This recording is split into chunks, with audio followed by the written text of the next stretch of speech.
Thank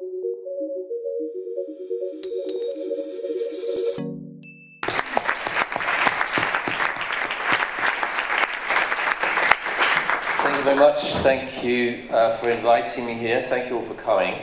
I mean, in a way, the playwright thing kind of is relevant because the way that I want to introduce the ideas and talk about them with you this evening is through stimulating the imagination. And I think the imagination and creativity are part of what we need in order to transition from what I see as a deeply dysfunctional capitalist system towards something which we could call a humane, sustainable, just society.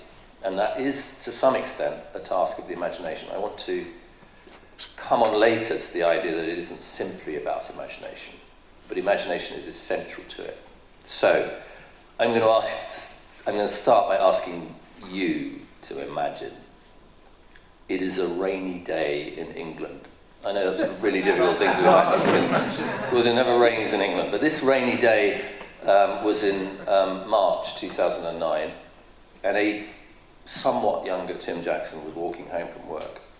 And he had just been working for something like 18 months on a project within the UK Sustainable Development Commission, which was a government commission, reporting actually directly to the Prime Minister. And he had been working on a question which had troubled ecological economists, ecologists generally, for quite a long time, which is this: how on earth is it possible for the economy to grow endlessly when the planet is finite? And the conventional answer to that from economists is that we just go on doing things better. We use technology to solve things. We solve climate change through shifting to renewable energy. We do things more efficiently. We use fewer resources. We dig up less out of the ground.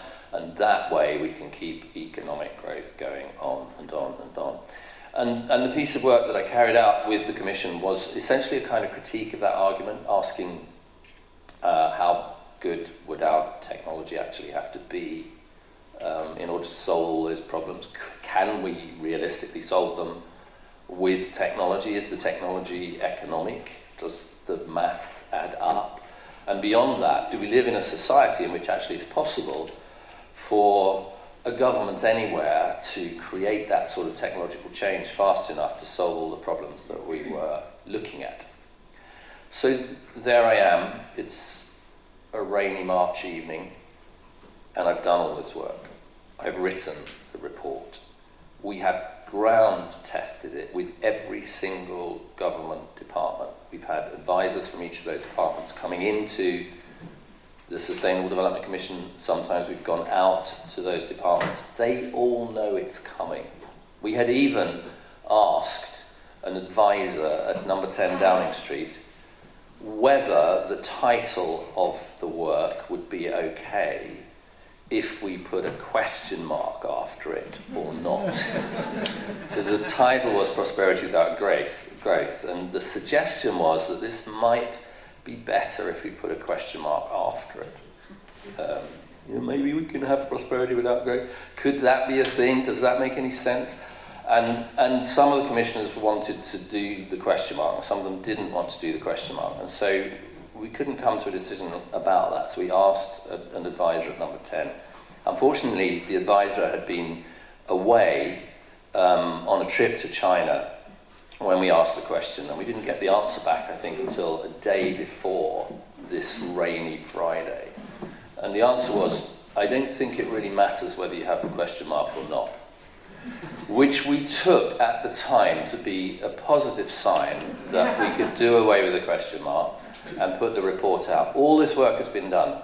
All the press office stuff has been done. I have interviews. I've done an interview with a broadsheet newspaper, a couple of broadsheet newspapers. I have lined up radio interviews from the Monday morning when the report is launched. Everything is on track for what I truly believe to be the most influential, the most significant piece of work that I have done in my professional life. I'm almost home. I've left the station. The rain is getting heavier, so I increase my pace. And my phone rings. And I pick up the phone, and I hear one line from one of our closest advisors in government who tells me number 10 has gone ballistic. Suddenly, this is a street in London somewhere, I don't know exactly where it is. Number 10, Downing Street, has gone ballistic. The Prime Minister, who has come back from a trip and has finally maybe caught up with his advisor, maybe not, but he has clocked that someone who reports directly to him has written a report that is questioning economic growth, and he's gone ballistic. That was not the news that I'd hoped for the most influential report in my life. It didn't seem like the right way to win friends and influence people. It actually made me slightly step back a little bit. And I thought, well, we've done our work, we've done our homework, we've talked to all these people, we've got some media interviews anyway, the report will go out. If the government hates me, well, the government hates me, but at least, we have a discussion going. We have something out there that's going to create some change and build some momentum. And then I kind of sort of forgot about it. The weekend was a weekend with my kids. I spent a bit of time with them. I think we went to the park. I began to sort of breathe a little bit. It's always good to breathe, but it's particularly good to breathe when you've got to go out and do a lot of press interviews or a lot of stuff, generally in public. And so I prepared myself for Monday morning, and I got up at the crack of dawn. It was about 5:45, and I had a car to take me to a radio interview in Guildford, where there was a radio studio. I was a little bit halfway, I think, probably, along a piece of road called the Hog's Back, when I received another phone call telling me that the interview had been cancelled. It had been replaced by a news item covering the Prime Minister's constituency in Scotland. I thought that was a little bit strange, and I thought, well, that's just one interview, we got lots. There were no interviews. The broadsheets didn't publish the pieces of news. There was nothing. The report dropped like a stone into a profound, resounding silence.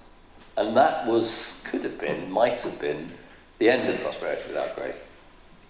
And then, gradually, fortunately, and partly because of the internet, and that was a time at which reports were being mostly downloaded from the internet rather than printed out and taken to people's desks, people like you began to read Prosperity Without Grace. And before I could even absorb the shock of having done this huge piece of work and having it completely fall onto a deafening silence in government, I found, and it was a very humbling experience, that there were people all over the world who wanted to talk about it, who recognized, actually, we've been living in a kind of fairy tale that says we can have it all and still save the planet. We can grow and grow and grow, and ultimately we can solve all the problems associated with that through technology or just by being very clever.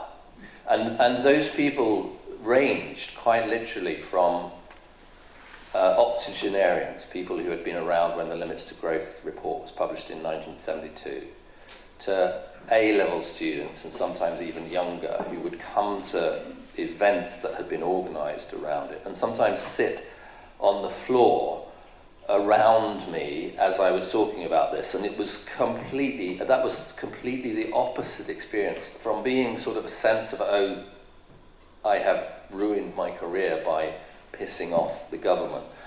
I found myself in a situation where there was kind of an expectation for a conversation that actually I didn't have all the answers to. I didn't know all of the questions. I didn't know exactly how to solve the problem of rising unemployment in a growth-based economy when that growth goes away. I didn't know how to solve the pensions crisis. Nobody knows how to solve the pensions crisis already. And so, the fact that I didn't know how to solve it in a low-growth world is not that surprising.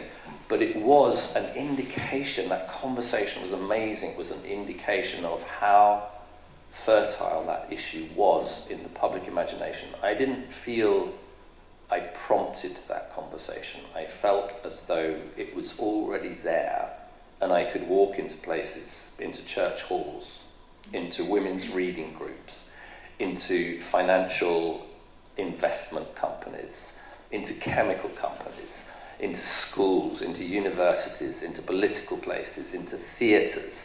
And I was invited into all those places to talk about this one conversation. And I think the reason is, apart from the fact that this, in spite of the government's response, had the kudos of being the first government report, allegedly government report, ever to address that issue, I think it was because it is a conversation that people want to have. A sense of discomfort, if you like, with a model of development, a model of our society that suggests that we can just go on expanding forever, that our appetites will go on forever, that we can always have as much as we want, that everybody can live the life of Elon Musk, that everybody can be a millionaire, a billionaire, whatever it takes, that our aspirations for material affluence can just continue and continue and continue.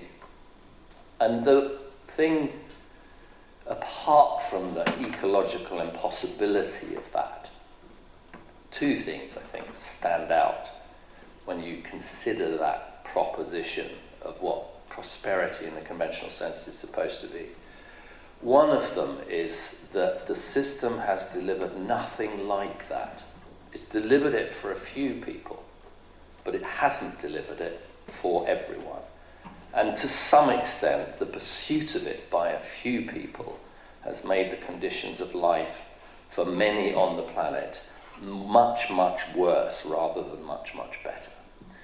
And that sense, actually, that the pursuit of this materialistic dream, this imagining of a cornucopia of wealth and material affluence and comfort, has privileged some and excluded many, and to some extent worsened the living conditions for others, I think is a profound moral challenge that sits uneasily in the human psyche. We have to work pretty hard to sort of exclude that uncomfortable realization from our imagination. We have to believe in a vision of progress, which is ultimately that everybody can have that. And yet we know that it's not possible. We know that in resource terms it doesn't work. We know that climate change has not been solved. We know that we still haven't bent the curve of carbon emissions. We know that biodiversity has declined, even in the period between when that book was launched and now, and is getting worse. And we cannot quite come to terms with that. So that first sense of our own discomfort, I think, is the injustice, the moral challenge of a prosperity built on fairy tales of eternal economic growth, as Greta Thunberg calls them. That sits uneasily with us, and I think that was one of the things that prompted this sense of walking into a conversation that people wanted to have. And the second one is that in the process of pursuing this materialistic dream, the dream of consumerism, we have given something away. What is it that we might have given away? What is it that goes beyond materialism? What is it that goes beyond those aspirations for status and success and affluence, and even goes beyond that sense that we want infinite choice of any possibility, that dream of a kind of never-ending expansion of our horizons? I'm not entirely derogating that dream. I listened to Elon Musk talking finally actually about the impossibility of growth on a finite planet and thinking that the solution is to go into space, to expand into space. And of course, for a few very, very rich people over an extraordinary year last year, they all actually managed to do it. Bezos, Musk, Richard Branson actually launched them. So actually Musk hasn't done it yet, but his company has, launching people into space and saying, whoa, we are on the way. We are now an intergalactic species. And that in a sense, if that could work, if that could only work, we might not need to imagine a post-growth world. We might be able to find those planets which nobody has yet found. We might be able to travel those distances that nobody has yet worked out how to travel. And we might find ourselves a paradise out there in the stars, and then no longer have to think about a post-growth world. In the meantime, back on planet Earth, I think the task of imagining that post-growth world is incredibly profound, and it's profound in the sense that the absence of our ability to imagine that world is a place of unimaginable suffering. It's a place where people's lives don't get better. It's a place where we undermine the conditions of life. It's a place where there is potentially population collapse. It's a place where resources run out. It's a place where food supply systems don't work anymore. But also, and some of that suffering is already happening, it is a place which becomes devoid of the human spirit. It becomes a place where we are impoverished, where our imagination is impoverished, where our creativity is impoverished, where our sense of meaning and purpose is impoverished. It becomes a place where we have given away a part of our humanity for the sake of a dream of opulence that cannot realistically be realized. And we've done that because we don't like the idea of limits. We just don't like it. And I've watched, actually, advocates of growth quite carefully over the last little while, and there's some wonderful examples.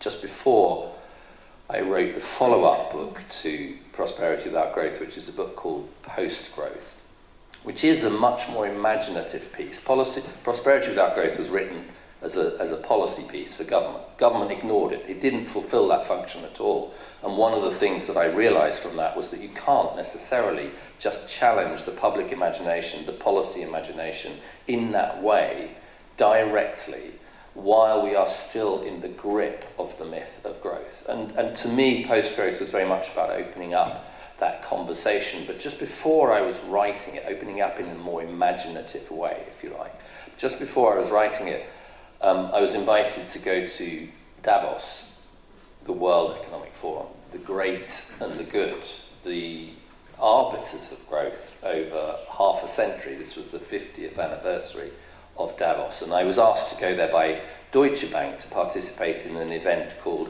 Is Growth a Delusion?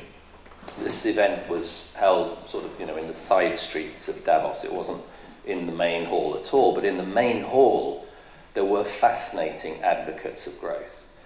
And one of those, actually, at that point in time was Donald Trump. And it's a fascinating sociological piece of evidence, if you like, for the something about what drives growth forward, this sense of a disrespect, a disregard, almost a hatred of the idea of limits, that limits don't matter, they don't exist, that the whole point about being human is that our ingenuity allows us to overcome limits and will endlessly allow us to overcome limits. And I watched Trump stand there, giving his speech and talking about that we should not listen to the foolish doomsayers. They are victims of outdated ideas, and there are no limits to growth. And it reminded me actually of Ronald Reagan, another US president, with the same sort of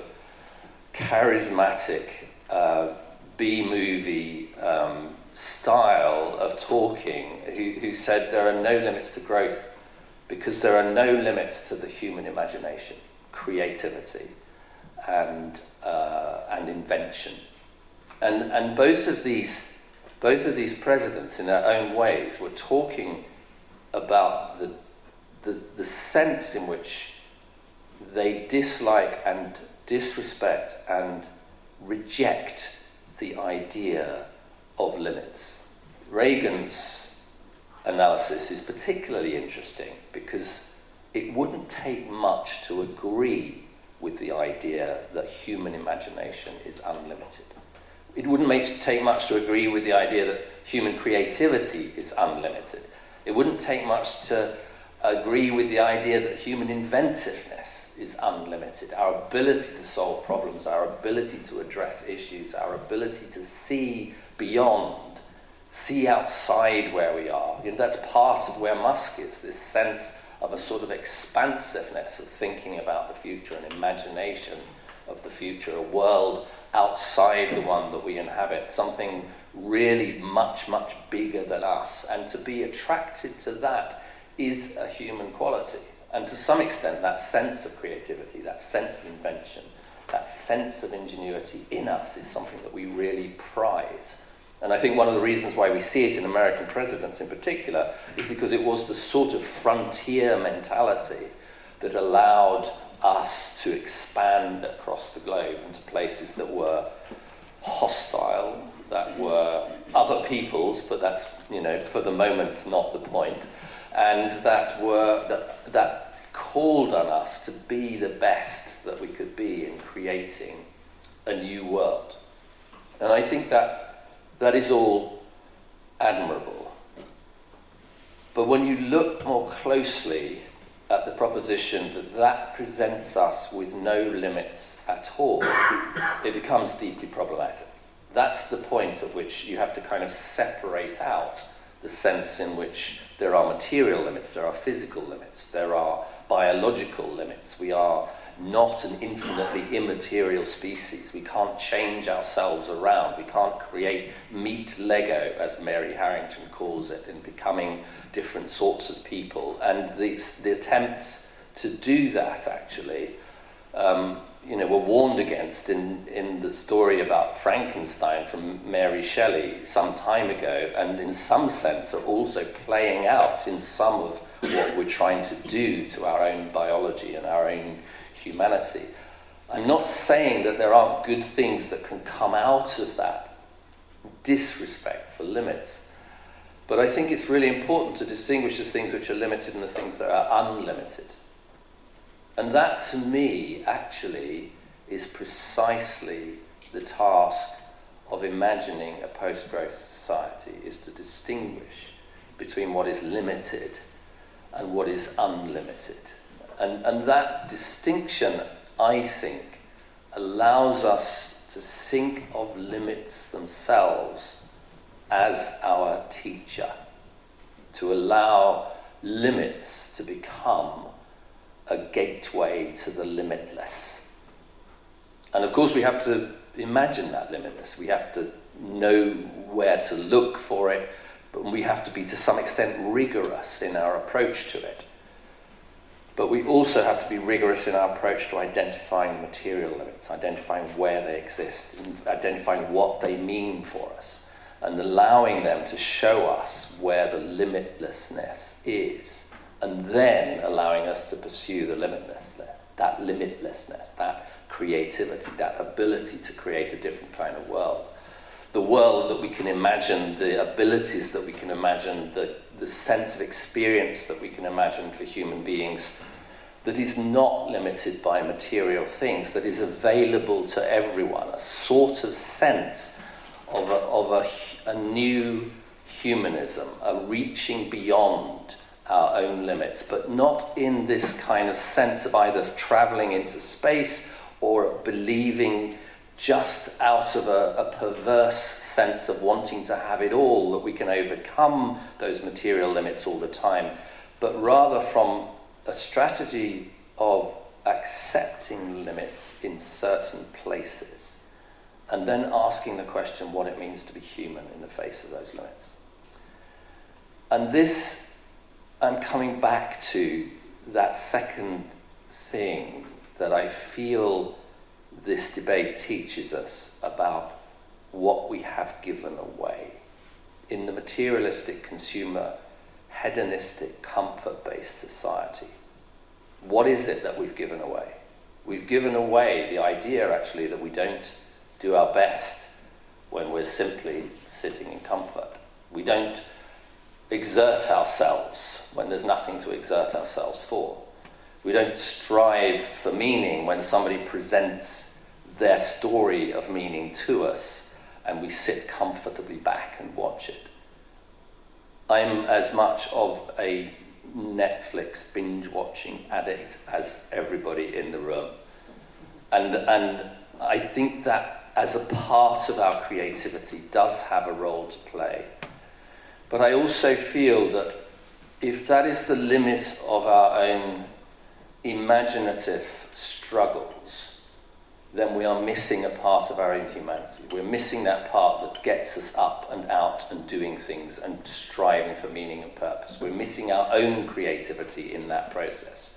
We're missing the ability to experience extraordinary human sensations, the sensation of being alive, the sensation of being in flow, the sensation of being one with task, the sensation of understanding each other, the sensation of feeling a part of our communities and our world. And those sensations are dulled by consumerism. We have materialized ourselves out of that limitless space that we could occupy. And that proposition is one that in CUSP we have been looking at over the last little while. And I just want to finish with that story of that journey that we've gone on, looking at the psychological ability of humans to experience what you might call peak experiences. Sometimes a sense of awe, sometimes a sense of self-transcendence. The particular work that we've done has been around the concept of psychological flow.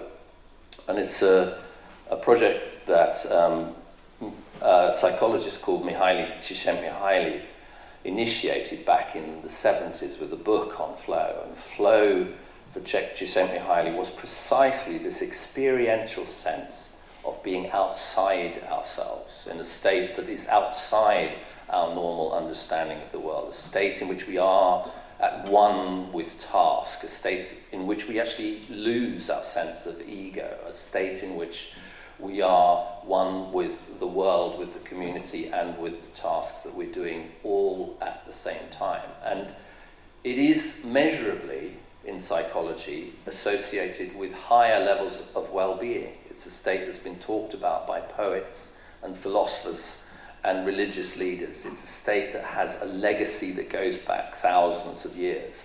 It's a state that is not entirely accidental. You don't just stumble into flow, this sense of oneness. You actually can work at it. It has particular dimensions. One of those dimensions is that it's a very fine balance between your skill and the challenge of the situation that you're in. So here you can see why when you just put yourself in comfortable situations and just crave comfort all the time, you're not putting yourself in a sense of challenge. And therefore you're not in a position where you can experience this sense of flow. You're not making the most of that limitless potential of the human being for a transcendent experience, because you're bogged down in a material sense of affluence that is never going to let you go. And so that process of putting yourself in a state of challenge, that process of, if you like, facing something that's hard, something that is a struggle, something that doesn't come easily, is one that demands that we actually translate this sense of imagination, which seems so wonderfully free, into struggle. And the psychological work that we did around this was fascinating. We discovered, for example, first of all, that many flow-based activities have light material footprints. There is a correlation between having this sort of flow experience, a negative correlation between that and the impact that you have on the planet. So here is a place where we could escape a little bit from this material limit, but not into some unimaginary spatial expansion, and not into some technological utopia, but into a sense of ourselves as different beings, of experiencing something differently. And so that finding that actually, flow-based activities have light material footprint begins to give us an answer to the problem of consumerism. If you could create an offering within a post-growth world in which what you are offering people is better, it's better than materialism, it's better than consumerism, it's better than the false promise of eternal growth, then you are in a place where you can bring people along with you. The next thing we discovered about this relationship, though, was that materialistic values disrupt the ability to experience flow. So the more materialistic our world, the more materialistic our culture, the less likely it is for people to experience that state which goes beyond the ordinary, which goes into that imaginative, limitless space. And so a materialistic world is something that we have to challenge, and I want to come back to that point, that struggle against that materialistic values. It's something that we have to challenge constantly. And we couldn't quite understand why materialism was creating this obstruction to the process of achieving flow. And we looked at it further, and we discovered a very interesting chain of reaction. One of the things that you need in order to achieve flow is the sense of self-regulation, the ability to actually engage in a skill and to address a challenge and not just to run away all the time. And that was a correlation that we could also show, that people who had higher levels of self-regulation had more ability to experience states of flow. And then we discovered another relationship, which is even more fascinating, which is that self-regulation is impaired by people who have a tendency to avoid undesirables. If you just want to look on the bright side, if you just want to look on the rosy side, if you just constantly, no, I don't want to see that, it's not very nice, I don't want to look at it, then you tend to have lower self-regulation than individuals who are prepared to look at the dark side, to look at the struggle, to face it, to accept actually that the consumerism that we have is at the cost of other people and the planet, to look into the dark side of ourselves, to explore actually what's going wrong, to not look for continual stories of success and success and success. Look, I went to number 10 Downing Street and tried to create a post-growth sense of politics. It didn't work, but here I am, 14 years later, the European Parliament has a huge beyond growth confidence. I am really successful. That strategy's been amazing. What a wonderful story. Everybody applaud, please, because that journey is the positive one that I wanted. That is not the story. That is not the journey. I did not create the European Parliament's conference on beyond growth. It was the result of many, many people doing it. But that conference is not the point. That conference is, for the most part, a sort of beauty contest of people with clever ideas standing up and applauding each other and telling each other that it's all going to be all right. It's not from doing that conference. In order to make that change, actually, we have to accept how much we failed. We have to accept that our governments are going in the wrong direction. We have to accept that carbon is not coming down in the atmosphere. We have to accept that we're destroying other species. We have to accept that we've undermined our own happiness in the process, our own sense of humanity in the process. That, facing the undesirables. By avoiding the undesirables, we undermine our self-regulation. Our self-regulation is essential to finding these states, these transcendent states, these sense of being more than human in a non-material way and creating a better world. That, I think, is our process, and that, I think, is, in a way, what I've tried to do is to start with this sense of being able to imagine things, and to argue that if we want to achieve that properly, we have to engage in struggle. We have to face the dark side. We have to face the difficult stuff. We have to engage in post-growth macroeconomics, whatever that is. We have to engage in the struggles with politicians and with vested interests that don't want to hear about change. We have to think about the dark side of our own humanity. And it's through that process, which actually, interestingly, is very much the process of the dramatist when he's constructing, or she is constructing, a dramatic narrative. You don't go from A to B in a linear sense of success. You have a process of the protagonist and antagonist, a sense of a journey, a struggle, a reversal of fortunes, and sometimes, if it's Hollywood, a kind of happy journey home. And in our case, let's hope that that happy journey home exists, but we don't get there just by imagining it. We get there by engaging in the struggle. And that's, I hope, what we can do a little bit of this evening together. Thank you very much. Thank you.